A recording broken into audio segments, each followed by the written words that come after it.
오늘 본문의 말씀, 심령이 가난한 성도라는 주제로 하나님 말씀 같이 나누겠습니다. 우리가 마태복음 5장에서 시작해서 7장까지 이어지는 주님의 가르침을 이른바 산상수훈이다 이렇게 알고 있습니다. 이 산상수훈의 가르침들은 신자들을 대상으로 하고 있지 불신자들을 대상으로 하고 있지 않습니다. 이것을 아는 것이 매우 중요합니다. 물론 이 산상수훈뿐만이 아니라 성경에 나오는 모든 가르침과 교훈들은 불신자들을 대상으로 하고 있지 않습니다.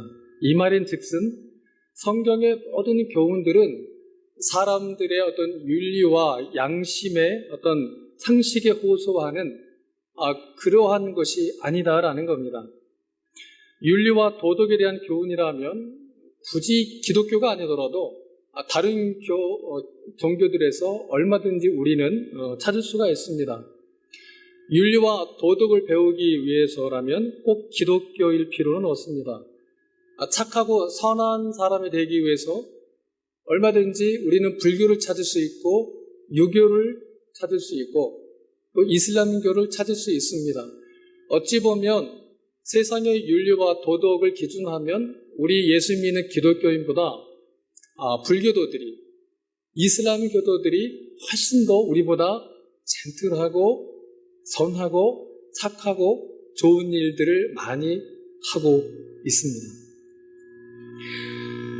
그러나 기독교와 복음은 그러한 윤리와 도덕을 초월하는 영적인 겁니다. 따라서 성경의 모든 교훈은 영적일 수가 없는 불신자들을 대상으로 하고 있지 않습니다. 성경의 모든 교훈들이 이 불신자들을 대상으로 하고 있지 않다는 것은 성경은 불신자들에게 이렇게 살라 저렇게 살라 가르치지도 않고 요구하지도 않고 또 기대하지도 않는다는 겁니다. 왜냐하면 육적인 사람이 영적으로 행동하는 것은 애초부터 불가능하기 때문입니다. 그래서 예수님께서는 이 육적인 자들에게 영적인 것을 가르치는 것이 얼마나 어리석은 행위인지에 대해서 마태복음 7장에서 비유를 이렇게 말씀하십니다. 그렇게 하는 것은 거룩한 것을 개에게 주는 것이고 진주를 돼지에게 던져주는 것과 같다. 이렇게 비유를 하십니다. 따라서 지금 우리가 살고 있는 이 세상이 동성연애에 동성결혼 합법화하고 간통죄를 폐지하는 등 어찌 보면 점점 더 미쳐 돌아가는 이 세상에 대해서 우리 교회와 신자들은 어떻게 세상에 그런 일이 있을 수가 있는가 흥분하며 당황할 필요가 없습니다. 세상은 세상이기 때문에 세상에 그런 일들이 일어날 수밖에 없습니다. 안타깝지만 그것은 세상에 안고 있는 필연적인 결과입니다. 성경이 이 세상과 불신자들에게 줄 수 있는 영적인 교훈과 가르침은 하나도 없습니다. 따라서 이 돌아가는 세상을 보면서 세상에 어떻게 그런 일이 있을 수가 있느냐 흥분하면서 우리가 교회 이름으로 시청학 강장에 몰려들어가서 그냥 성경 구절을 적힌 피켓 시위를 하면서 통성기도하는 것은 그 열심은 참 가상하지만 지혜롭지 못한 태도입니다. 돼지는 진주를 알아볼 수가 없습니다. 밟을 뿐입니다. 성경이 불신자들에게 주시는 유일한 메시지가 있습니다. 무엇입니까? 예수 믿고 죄 사함 받아 구원 얻으라는 것입니다. 예수가 모든 사람의 유일한 구주와 주님 되신 그 이외에 우리가 이 세상과 불신자들에게 요구할 것도 가르칠 것도 그래서 기대할 것도 없습니다. 오늘 본문 팔복은 8가지 교훈과 덕목들을 우리에게 제시하고 있는데 우리가 이 구체적으로 들어가기 전에 우리가 전제적으로 꼭 알아야 될 사실이 있습니다.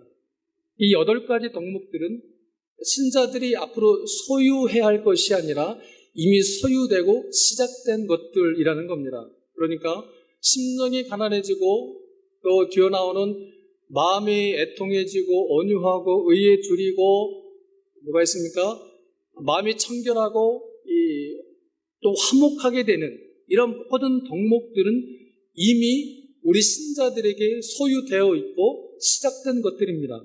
그런데도 하나님께서 이미 우리에게 시작된 이 모든 이러한 교훈과 덕목들을 계속해서 지속적으로 우리에게 가르치고 계시는 이유는 우리가 시작만 해놓고 시작해서 끝내버리기 때문입니다. 사실 우리의 거의 모든 신앙의 문제점들은 나는 구원받았다, 하나님이 나를 구원해 주셨다라는 것으로 하나님의 목적은 이제 끝내버리고 우리의 현실의 필요를 채우는 데만 우리 신앙을 초점하고 목표하고 있기 때문입니다. 사실 이게 우리 교회와 신자들의 가장 큰 문제고 신앙의 실패의 근본 원인이 바로 여기에 있습니다. 바울을 비롯한 모든 사도들이 초대교회 교회들에게 계속해서 이 초대교회 신자들에게 끊임없이 서신서들을 써 보내야만 했던 이유가 바로 여기에 있습니다. 초대교회 많은 신자들이 시작만 해놓고 시작해서 끝내버렸기 때문입니다. 이 때문에 바울은 빌립보서 2장을 보면 두렵고 떨림으로 너희에게 이미 시작된 구원을 계속해서 이루어가라, 이렇게 호소하고 있습니다. 두렵고 떨림으로 너희에게 이미 시작된, 원어적으로는 이미 시작된 구원을 계속해서 이루어가라, 이렇게 말씀을 합니다. 여러분, 하나님께서 우리에게 이미 구원을 시작하셨습니다.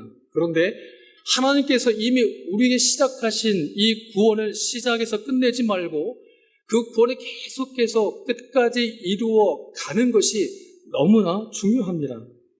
오늘 본문 이 팔복, 이 산산수훈 말씀도 그런 차원에서 우리에게 요구되고 있는 것들입니다. 먼저 본문을 보면 본문에 심령이 가난한 자 하니까 이 가난한 사람, 그러니까 돈 없는 사람이 천국 가는데 유리하다, 이렇게 해석하는 사람들이 있습니다. 이게 참 잘못된 해석입니다. 그럼 부자는 어떻게 되라고요? 그런 뜻이 아닙니다. 성경은 그 어디에서도 이 가난한 것 자체가 뭐 좋은 것이라든지 가난한 사람이 부자보다 천국 가는데 유리하다고 가르치지 않습니다. 가난한 것 자체가 어떤 미덕이나 유익을 포함하고 있는 것은 아닙니다. 성경이 부자를 미화하지 않는 것만큼이나 이 가난을 미화하거나 지지하지 않습니다. 불교는 무소유를 주장하지만 기독교 복음은 무소유를 주장하지 않습니다. 오히려 성경은 이 소유에 대해서 말을 하고 이 소유의 복을 우리에게 말씀하고 있습니다. 아브라함이나 욥 같은 경우가 대표적인 그런 예가 될 겁니다. 그런데 문제는 그 소유를 사랑하며 욕심내는 데 있습니다. 즉 소유가 문제가 아니라 그 소유된 것을 사랑하며 욕심내는 소유욕이 문제입니다. 소유 자체는 문제가 없습니다. 그런데 소유욕이 우리를 넘어뜨리는 겁니다. 마태복음 19장에 예수님이 정말 안타까우신 이 부자 청년은 돈이 많아서 그 많은 돈 때문에 망한 인생을 산 것이 아니라 그 많은 돈을 사랑했기 때문에 그 인생은 망할 수밖에 없었습니다. 야고보서 1장에 따르면 욕심이 사망을 낳는 것이지 돈이 사망을 낳는 게 아닙니다. 그러니까 분별을 우리는 정확하게 해야만 합니다. 부자가 망한다면 그 부자가 망하는 이유는 돈이 많아서 망하는 것이 아니라 돈을 사랑했기 때문에 망하는 겁니다. 똑같은 논리가 가난한 자에게도 적용이 됩니다. 가난한 자가 망할 수밖에 없다면 그 사람이 망할 수밖에 없는 이유는 그 역시 돈을 사랑했기 때문입니다. 그러니까 돈이 있고 없음이 한 인생의 흥망을 결정하는 것이 아니다라는 겁니다. 돈을 사랑하며 욕심내는데 한 인생의 흥망이 결정되는 겁니다. 따라서 심령이 가난한 사람은 단순히 돈이 없는 가난한 사람을 가리키는 것이 아닙니다. 기독교는 복음은 결코 무소유를 가르치지 않습니다. 이제 이 심령이 가난한 자가 담고 있는 뜻을 좀 살펴보기로 하겠습니다. 예수님은 이 8가지 팔복들을 말씀하시면서 가장 먼저 심령이 가난한 자를 말씀하고 계시는데 그 이유는 이 심령의 가난함이 뒤따라 나오는 나머지 7가지 모든 복을 여는 핵심 열쇠가 되기 때문입니다. 심령이 가난해져야만이 그 다음 것들이 내게 가능해진다는 겁니다. 이게 안 되면 나머지 7가지도 애초에 우리에게 되지를 않습니다. 예수님께서 이 팔복의 순서를 정하실 때 그냥 생각나는 대로 두서없이 말씀하신 게 아닙니다. 심령이 가난해진 것, 이게 우리에게 되지 않으면 그 다음 것들도 안 되기 때문에 예수님께서는 매우 치밀한 논리를 가지고 이 팔복의 순서들을 순차적으로 나열을 하신 겁니다. 먼저 이 심령이 가난해진다는 것은 내 속을 비우는 것을 뜻합니다. 반면에 뒤에 나오는 나머지 7가지 것들은 전부 다 가득 채우는 겁니다. 여기서 우리가 발견하게 되는 진리는 우리가 먼저 비워지기까지는 채워질 수가 없다는 겁니다. 우리 예수 믿는 신자들에게 있어서 이 비움과 채움의 문제, 우리가 믿는 이 기독교 복음에는 항상 이 비움과 채움 2가지 면이 항상 같이 따라다닙니다. 복음은 항상 비운 후에 채웁니다. 복음은 먼저 허문 후에 세웁니다. 그러니까 세우기 전에 먼저 무너뜨린다는 겁니다. 내게 구원받음의 기쁨과 감동이 있기 전에 먼저 오호라 나는 곤고한 사람이로다. 이 사망의 몸에서 누가 나를 건져내랴. 이런 그 아픔과 고통이 있습니다. 그런 면에서 요즘 우리 교회들에서 유행하는 이 전도 방법들, 또 이 새생명 축제에 대해서 행해지는 그 방법들의 그 위험성이 여기에 있습니다.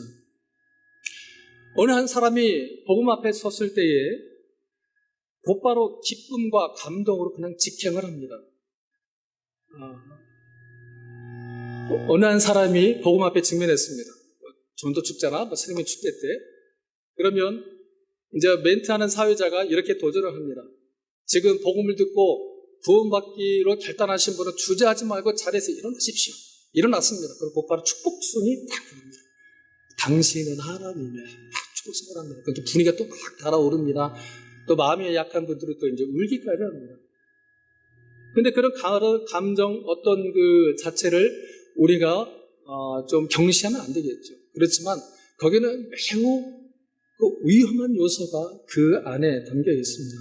여러분, 우리가 받는 구원은 값없이 받는 것이지만 결국 값싸게 제시하면 안 됩니다.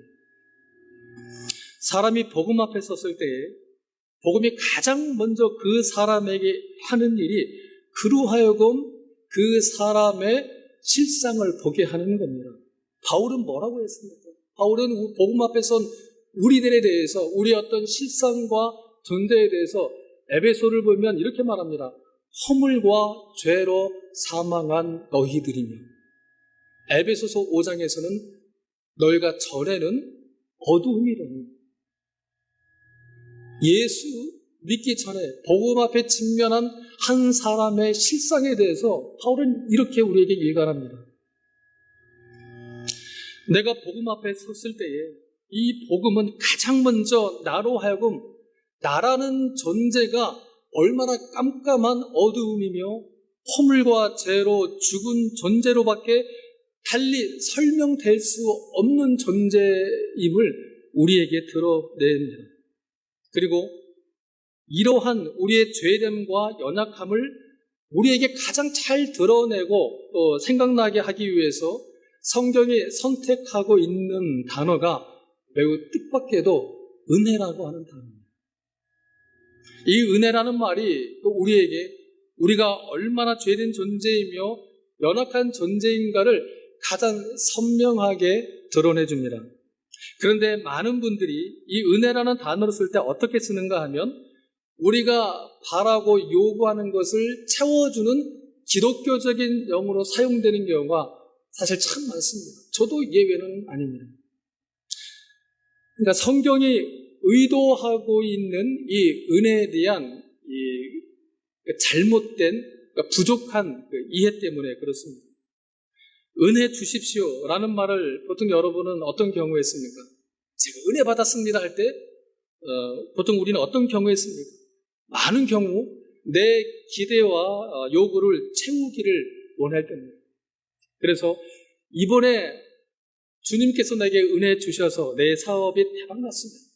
주님의 은혜로 이번에 고3 자녀인 내 아들이 내 딸이 인류대학에 들어갔으면, 주님의 은혜로 경기는 참 어렵고 회사도 어렵지만 내 월급만큼은 100% 인상됐으면, 여기에는 여전히 내가 누구냐에 대한 질문이 없습니다.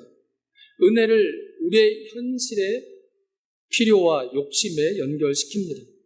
바로 이런 위험성 때문에 사도들은 모든 서신서들에서 이 은혜라는 단어를 쓸 때마다 이 신자들로 하여금 나는 누구인가, 우리가 얼마나 연약한 존재며 죄된 존재인가를 상기시켜주기 위한 목적으로 이 은혜라는 단어를 쓰고 있습니다. 그렇기 때문에 우리 주원의 사랑하는 성도 여러분, 내가 은혜 받는다는 것은 단순히 내가 기분이 좋아지고 위로받고 내 기대와 요구가 채워지는 것이 아닙니다. 오히려 은혜는, 이 은혜가 바울에게, 모든 사도들에게, 아니 성경이나 모든 신실한 하나님의 사람들에게 그랬던 것처럼 십자가 앞에서 나의 존재와 실상을 드러내줍니다. 만삭되지 못할 난자 같으며 죄인 중에 죄인일 수밖에 없는 그런 나 자신의 실체를 드러내줍니다. 바울은 로마서 5장을 보면 죄가 더한 곳에 은혜가 더욱 넘쳤다라고 이렇게 고백을 합니다. 그게 무슨 뜻입니까? 죄가 더한 곳에 은혜가 더욱 넘쳤다. 내가 죄를 많이 지으면 많이 지을수록 더 은혜가 넘쳐나고 축복이 넘쳐난다, 그런 뜻입니까? 그렇지 않습니다. 죄가 더한 곳에 은혜가 더욱 넘친다는 이 말은 내가 죄인인 것을 많이 깨닫는 그만큼 예수가 내게 구주와 주님인 것이 느껴지니 그것이 내게 은혜가 아니겠느냐라는 뜻입니다.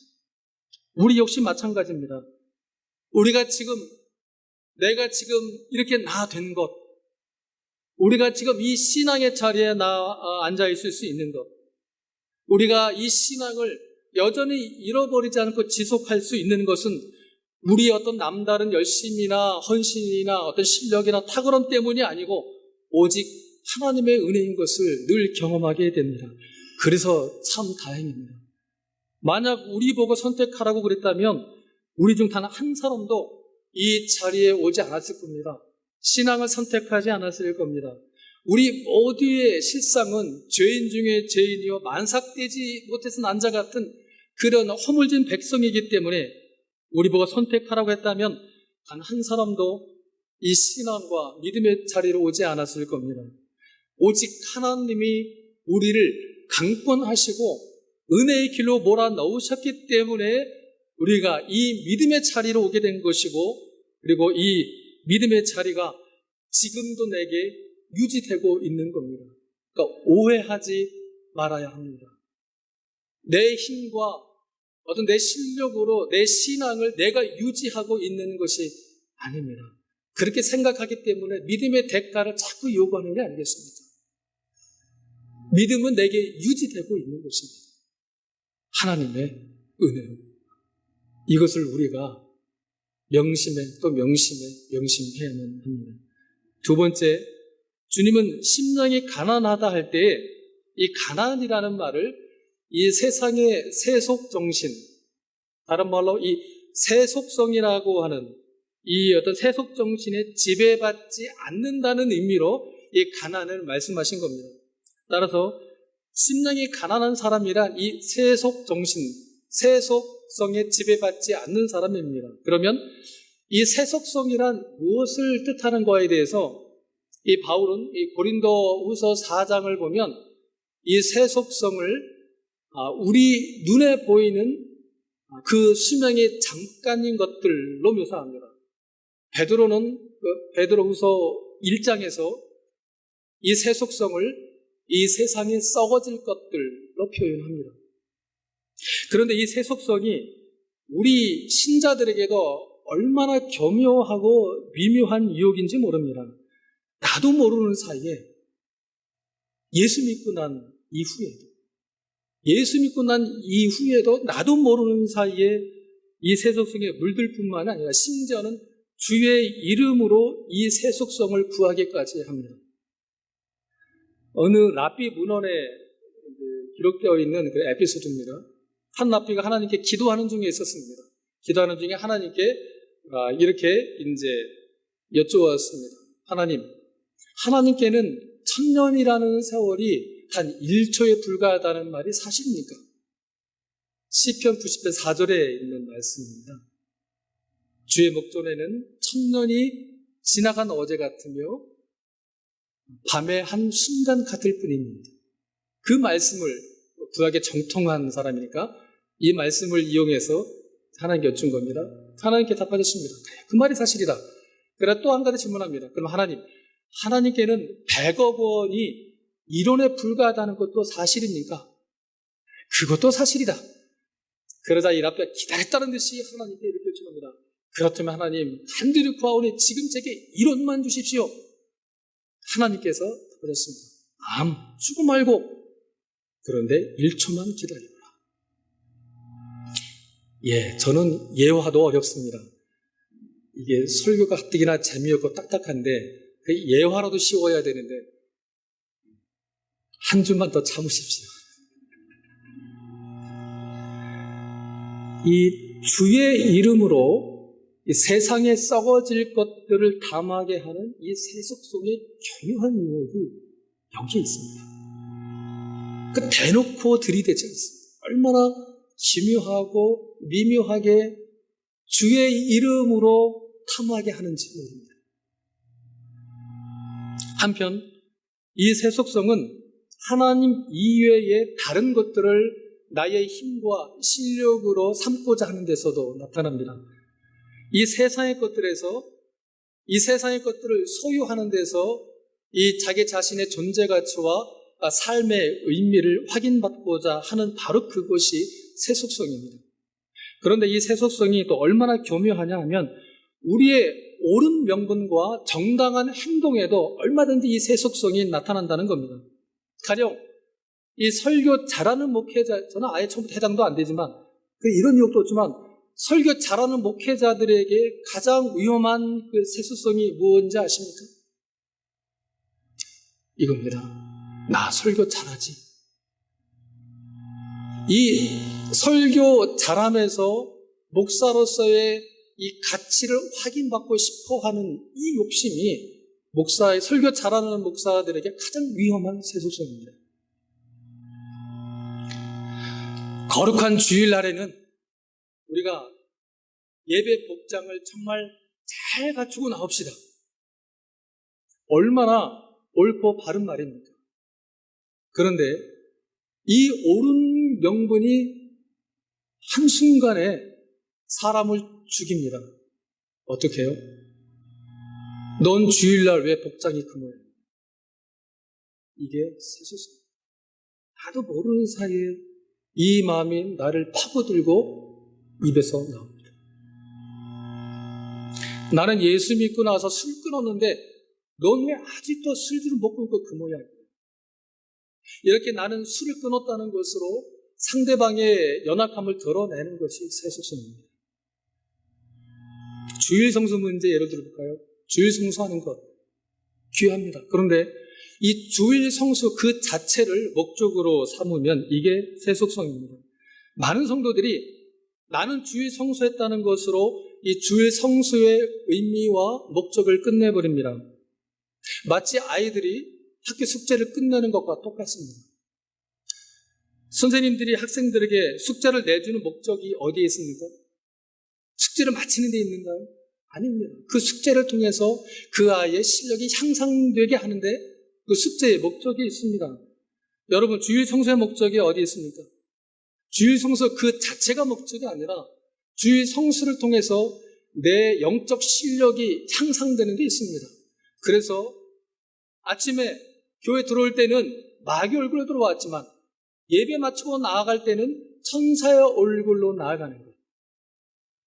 그런데 그게 아니라 나는 주일 성수했다. 너는 안 했지. 이게 세속성입니다. 정당한 것 같은데 거기에 매우 위험한 세속성이 스며 있습니다. 신자들에게 이 세속성은 거의 모든 경우에 주의 이름을 걸고 그래서 참 우리가 영적으로 항상 명민하게 깨어있어 구분을 해야만 합니다.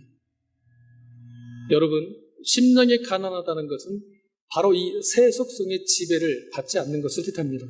이제 마지막으로 좀 더 적극적인 의미에서 심령이 가난하다는 뜻을 알아보겠습니다.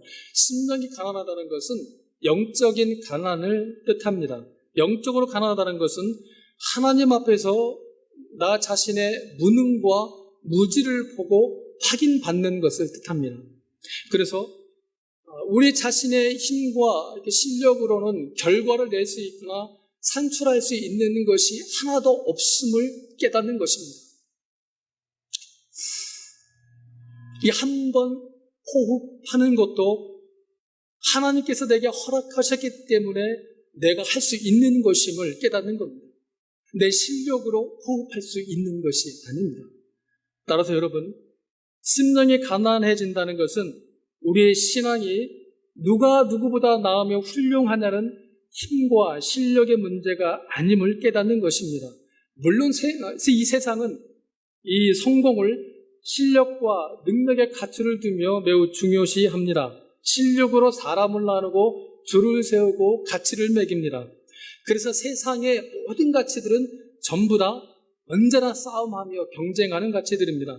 그러나 이 심령의 가난함이 그 안에서 시작된 우리 교회와 성도들은 그 사람이 그 일을 할 수 있다, 할 수 없다, 그런 그 실력과 능력으로 일을 나누지도 않고 사람을 평가하지도 않습니다.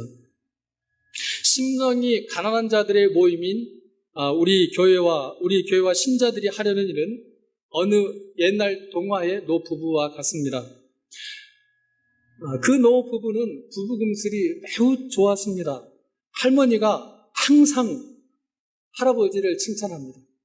할아버지가 무슨 일을 하든지 영감 참 잘했어. 그 할아버지가 일을 잘하든 못하든 일을 망가뜨리는 간에 그 영감 그렇게 하느라 얼마나 고생했어. 참 잘했어. 항상 칭찬하는 겁니다. 좀 부럽습니다. 그러던 어느 날 이 할아버지가 암소를 팔러 나갔습니다. 동화 아시는 분 계실 것 같은데 암소를 팔러 나가는데 이 암소를 길 가는 도중에 뭐하고 바꿨습니까? 점을 하는군요. 예, 자신 있게 그럼 하겠습니다. 뭐라고 해야 돼? 여러분들 다 그게 많은 걸 줄 알 테니까. 암소를 당나귀와 바꿨습니다. 당나귀를 또 돼지와 바꿨습니다. 돼지를 오리와 바꿨습니다. 그리고 마침내는 이 오리를 썩은 콩과 바꿨습니다. 암소를 끌고 나가더니 썩은 콩으로 바꿔오는 이 할아버지를 보고 할머니가 하시는 말씀, 영감 참 잘했어. 이 암소를 끌고 나가더니 썩은 콩으로 바꿔오느라 얼마나 고생했어. 참 잘했어. 너무 수고했어. 이 동화를 특별히 사랑하는 제 아내에게 바치는 말입니다. 아니, 한음을 교회의 모든 아내들에게 이 동화를 바치는 겁니다. 예, 아멘 안 나올 줄 알았습니다. 성도 여러분, 우리 예수 믿는 교회와 성도는 이게 되어야만 합니다. 영감, 암소를 가지고 나가더니 썩은 콩과 바꿔오느라가 얼마나 고생했어. 참 수고했어. 참 잘했어. 성도에게는 이게 되게 되어 있습니다. 물론 실력과 능력으로 줄을 세우고 가치를 매기는 세상은 이게 되지를 않습니다. 안 되는 가치입니다. 그러나 우리 심령이 가난한 자들의 모임인 교회와 신자들에게는 이게 될 수밖에 없습니다. 이제 시작점에 주께서 우리를 세우셨습니다. 심령의 가난함의 시작이 우리에게 되어졌습니다. 시작에서 마무리하지 마십시오. 시작과 함께 마무리되기 때문에 신자의 삶에 힘이 사라지고 교회에 힘이 상실되어 가고 있는 것입니다. 바울이 말한 너희에게 이미 시작된 그 구원을 두렵고 떨림으로 계속 이루어가며 성취하여 가라. 이 말씀이 우리의 평생의 삶에 귀한 교훈이요 좌우명이 되기를 주님의 이름으로 축원합니다. 함께 기도하시겠습니다.